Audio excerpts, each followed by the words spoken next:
here's Brody Brazil. As this summer of 2024 carries on, I'm quickly realizing that my time covering the Oakland A's is soon winding down to a conclusion. And it's been the better part of 20 years I've been doing this same job, and if you do the math, that's almost half my life. I'm 43 years old right now.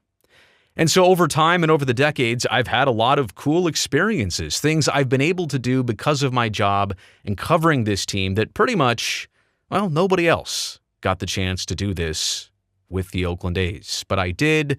I wanted to share some of this. I wanted to go back down memory lane kind of one last time. And I want to begin with my old job, actually, covering the A's. This is KICU Channel 36. In the mid-2000s, we had, 60, 70 games per year on our station, and I used to work on the pregame show. One of the things we tried to do in that program was go beyond just the stats and the game breakdowns and the play-by-plays, would be to try and get to know the players better on the team.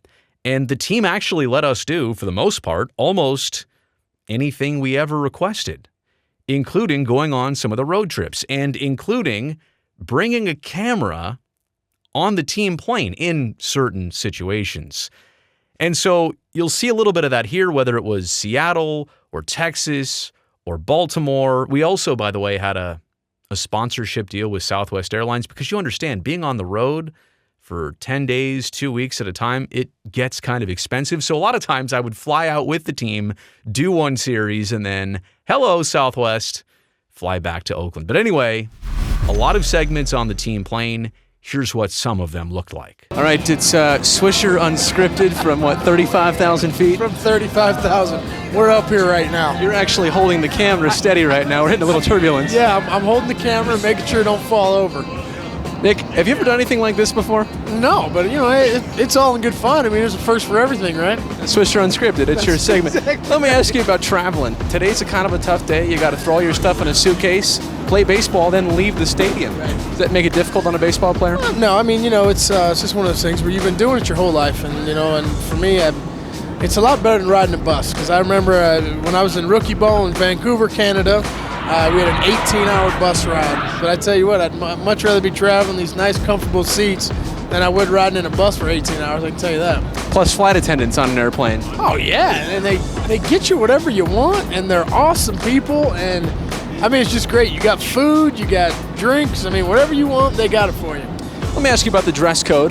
The A's, most people think the A's just leave the stadium and then just kind of head over to the plane, but you guys are dressed to the nines. Yeah, man, you got to respect yourself, respect your teammates, and respect the organization. Suit and tie. Obviously, I don't have it on right now because I just woke up from a nap. But, no, man, everyone looks real nice. I mean, that's just how it should be. I mean, you're a professional athlete, go out there and look good because, there's no excuse for it not to be. You can tell by the way I use my walk, I'm a woman's man, no time to talk. What's the one must-have item that you always bring with you? On the road? Well, I need jeans. Well, we know that. No, one must-have item? I don't know. I don't really have a certain thing that I have to bring. You had the PSP there. Yeah, I got the PSP, I got my iPod, I got my headphones. I got all the little toys, man. I got the little computer, I got the DVD player. Yeah, that's DVD player. Headphones are key. That's what I'd have to say, headphones. Bose headphones. Well, hey, Nick, I appreciate you doing this interview and holding the camera steady. We're multitasking. All right, we'll see you on the road. It's Swisher. Unscripted. Attaboy. We'll see you next time. Ah, yes. Nick Swisher was a beauty. Literally holding the camera as we were going through turbulence on the seat in front of us. And this was way before the days of a camera having a flip screen so you could see what was on it, or the selfie screen of a phone. You have to remember, this was the mid-2000s. Things were a lot more primitive back then. So to bring a camera like that on the plane, it was a lot bigger deal. That was fun stuff back in the day. All right, let's fast forward to, I'm gonna remember this as 2018 because Chappie came up in 2017. I think this was his first full season of Major League Baseball. I got to go on the field with Chappie and recreate some of his best plays, the plays that he made over the tarp or diving in the hole towards the shortstop and making the long throw. So I asked the team, I asked Matt Chapman, could we come out there? Could you kind of instruct me and give me the details on how you're doing all these defensive gems? He said yes. And here's the segment we made. Chappie, dude, I'm so pumped to get out here on the Coliseum field, recreate some of those plays with you. This is going to be good, man. I think it's going to be a lot of fun too. But before we get started, you know, we got to take care of something here. This is a contract? It's a waiver. Oh, in case I get hurt? Yeah, exactly. Kind of right. like when you watch a stunt show or something. You know, don't try this at home. So Wait, how old are you again? oh, That was just a, he that was just just a ripped part it of it. up. Sorry, no, that was just a part of it. How old are you? 25. I'm 37. So you're right, I could get hurt. Hey, I'll do this. I think you should sign it just in case. We don't want you getting hurt, and I definitely don't want this falling back on me. All right. Signed, sealed, and delivered. You're safe. Well, you heard it. You saw it here first, people. It's been documented by three different cameras. It's documented, 3 cameras. If he goes out and gets hurt, it doesn't fall back on me. So let's go. Let's have at it. You realize Matt Chapman just asked for my autograph. I'm just saying. All right, let's do it.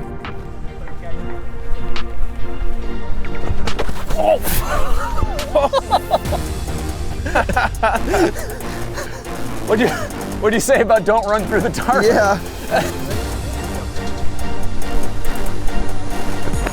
Oh, There it is. got it. He's got it. Getting out's a different story. So then what do you do afterwards? You kind of play it cool, like, right? That one, that one Throw I in the kind of stands. held it in my glove, and then I didn't really know what to do. I mean, I'm excited about this, like to make a diving stop at the Coliseum at third base, but like this uniform is so sparkling. I don't want to ruin this, but I have to. Oh, Look at that. I feel like I can do a little bit better. you can. I didn't lay Christian, out. throw it right out of his feet. There it is. Woo! I mean, That's pretty good. a little dirty, but I mean, I'll Any take blood? that.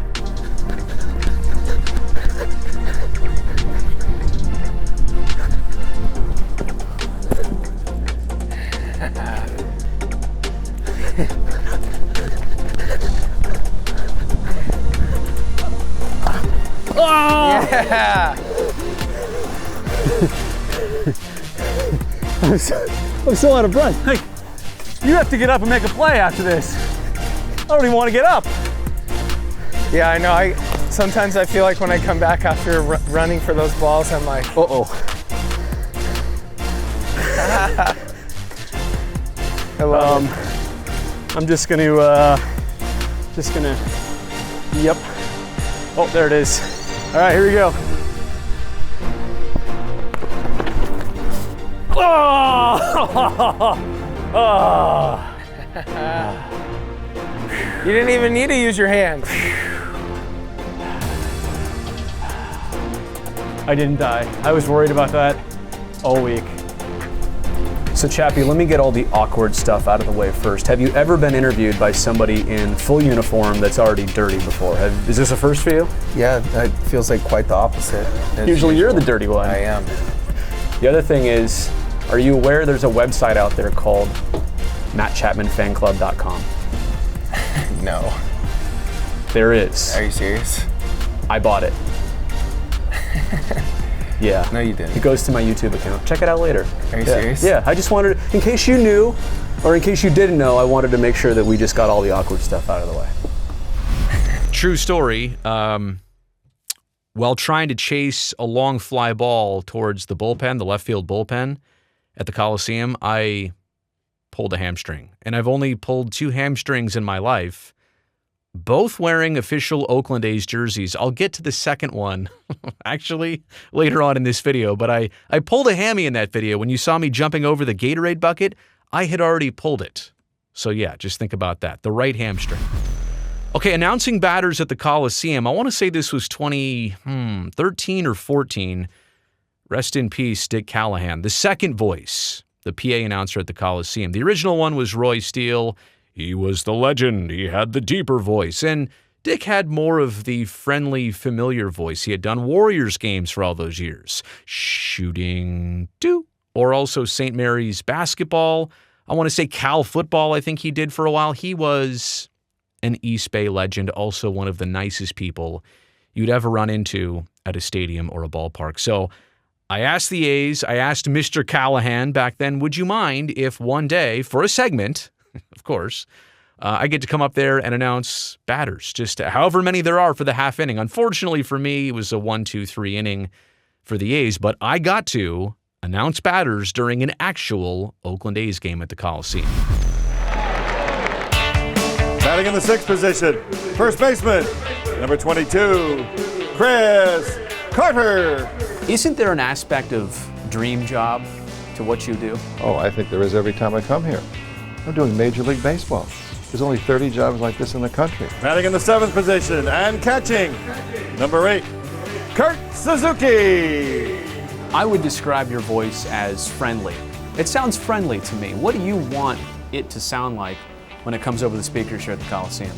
Friendly is a fine way to describe it. I like it to be. I like people to enjoy listening to it. I like it to be a voice of instruction so that they know that they're hearing something that they either for what they've just seen or what they're about to see. Now batting, number 1, Elvis Andrews. I've obviously spoken on television and on radio, but today and tonight in doing this, it's my first time. I'm a little nervous. This Really? is different. I am. What advice could you give me? Don't be nervous. Well, that helps. That was easy, wasn't it? Ladies and gentlemen, introducing the A's batters this half inning is Brody Brazil of Comcast Sportsnet. So welcome, Brody. Leading off for the A's, the third baseman, number 7, Brandon Inch. Very nice. Cheering. They are They're cheering a little bit. Yeah, they're cheering you, not Inge, right? So now James will get a hit. Watch, he's been in a slump, and he'll do something because you introduced him. If he jacks one here, I've got to do his introduction every time. I would think so. This is dangerous territory for you. It's totally dangerous territory. Andrus, nice play, spins around, throws, and they got him. Batting ninth for the A's, the shortstop, number 2, Cliff Pennington. Oh, that was fabulous. That was fabulous. He almost took out my left ear. I'm getting a real kick out of this. Can you tell? I can really tell. I think it's great. Hamilton has it, and that's out number 2. Listen in to our colleague, Brody Brazil. Okay, big guy. Let's do This it. is yours right There now. we go. Final guy. Let him have it. It's old Jamal. Now batting for the A's, the second baseman, number 19, Jamal Weeks. I love it. They absolutely loved it. Thank you. They absolutely loved it. You know, if they go 3 up, 3 down here, that's probably a message that See you later. I gotta get out back of to here. the TV booth, right? Another shallow fly ball, so Hamilton is going to take care of that, and that's a 3 up, 3 down inning. You know, if I could do it all over again, I would have made my voice a little bit deeper. It was like more than 10 years ago, so I hadn't fully matured yet vocally, but I'll never forget that chance and that opportunity. Okay, right around the same time, 2013, I was doing a segment one day on what it was like to work inside the A's clubhouse. You know, get the team ready on the field, and there's a lot of prep work, right? The players don't have to do much as it pertains to their own laundry or jerseys or cleats or equipment. The clubhouse staff takes care of so much of that. Well, that's the job I was doing that day. I was inside the clubhouse. Equipment manager Steve Vucinich says, "Hey, Brody, would you like to be in our team photo this year?" I mean, like, it doesn't even take me half a second to say yes, how, why, are you serious? Really? Put on Jared Parker's jersey and get out there. You got like 4 minutes. Oh! So I never got dressed quicker in my life, and that's why I think I was eventually missing the undershirt and whatever, but I got out there, And Jared Parker was the starting pitcher that day on photo day, which they do right after the deadline, the trade deadline every season.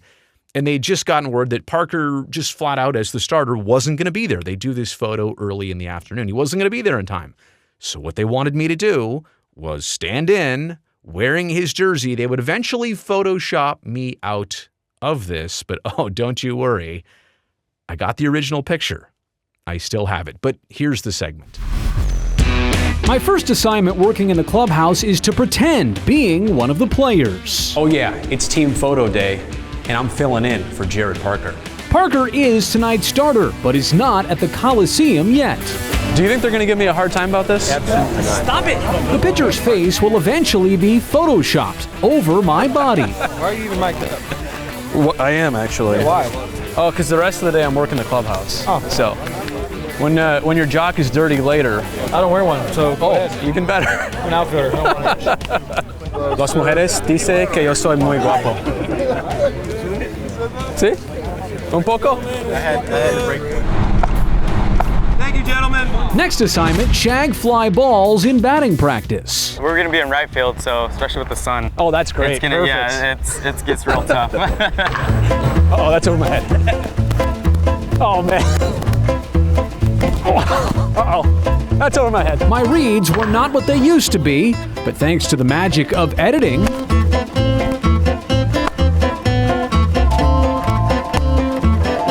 as the game begins, we head downstairs. We're doing all the laundry from batting practice. Those are towels. Washer, dryer. Dryer? I feel like you're my mom right now. You know, okay. Every contest, 2 sets of everything are washed, sorted, and then hung very nicely. Dan Straley, there you go. If you're really lucky, Grant Balfour will do this. Oh, thanks, Grant. I appreciate that. Has this been laundered? Which leads to the only comeback line I could think of in this flustered moment. I didn't know Australians wore cups. I thought you guys went commando.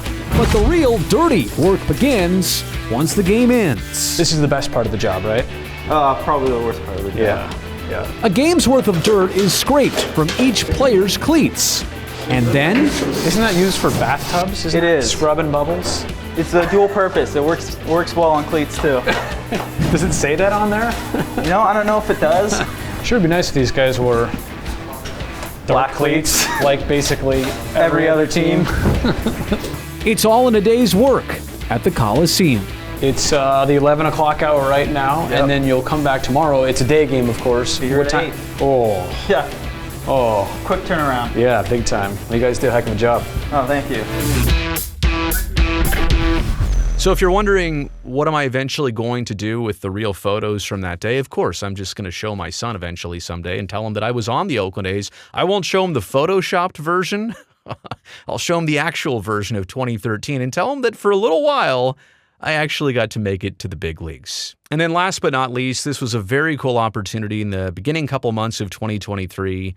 The A's invited me down to Arizona to be part of their fantasy camp, which is something that's gone on for a very long time. I think Dave Henderson was one of the originators of this fantasy camp, and it's a bunch of fans that pay a lot of money to have this full-fledged experience of actual games on the practice fields, at the spring training complex. You get real jerseys, but more importantly for me, it was just the ability to play like actual baseball games day after day after day. When was the last time I got to do that? And also meet face-to-face with true A's fans. Because I'm on television a lot, I'm talking to them electronically or on social media quite a bit, but to actually hang out with them, be ingrained with them, stay at the hotel with them, be in the clubhouse with them, have the meals with them, high-five them if they were on my team.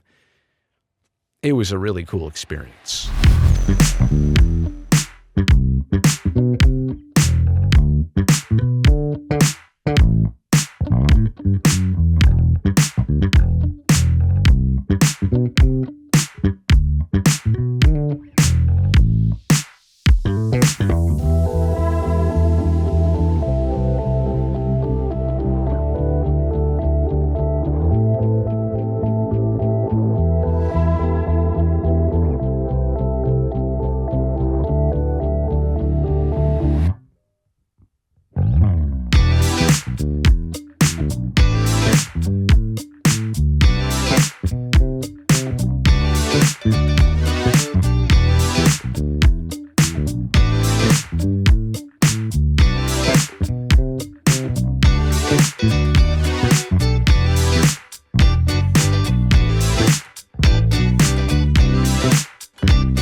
I met some outstanding campers down there, and it's not even a stretch to say that I miss my teammates already. We went from not even knowing each other on day one to feeling like friends when it was all over. After a first morning of drill stations, players are drafted by respective managers. Carney Lansford and Terry Steinbach coached our team, and shout-outs to my NBC Sports co-workers Shooty Babbitt, Dave Stewart, and Dallas Braden, who also served as skippers. And yes, Dallas's team won it all in the end, and I'm sure we'll be hearing about that for an entire year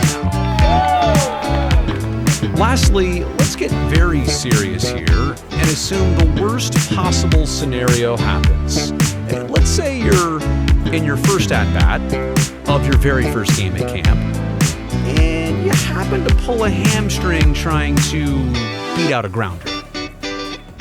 Yeah, that happened to me, and maybe a few others along the way, but that negative quickly turns into a positive when you receive treatment from the A's training staff who are on hand. Not only are they present to prevent injuries, they're also there to help you recover quickly. In my case, I somehow only missed one day before returning to hitting and playing first base. I'm pretty sure that doesn't happen without their expertise. What a great reminder of why athletes make comebacks way sooner than the average humans.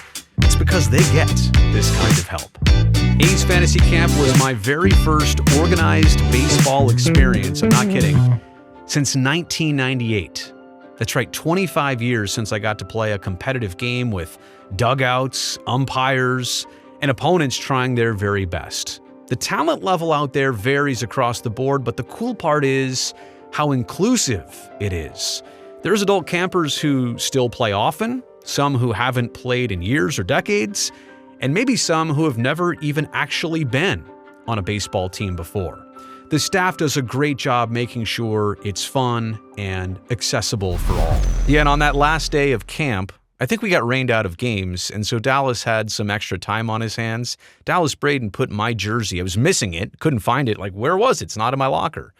He put it in that metal food container, canister, filled it up with water, had it frozen. And so I literally had to take that thing inside the showers, turn it on all the way hot for like 20 minutes to thaw it out so that I could try and wear it later on that day. Anyway, that's a taste of what fantasy camp used to be like, and a lot of different things that I got to experience over the years with the Oakland A's. So as much as all of this is a difficult time, you understand my history with it, and I would like to think that over time, these are the things, and some of the stuff you've just watched here are the things that I will actually remember about covering the Oakland A's. Thanks for making it here to the end of this video. Thumbs up down below. Don't forget to subscribe to the channel so I can see you next time.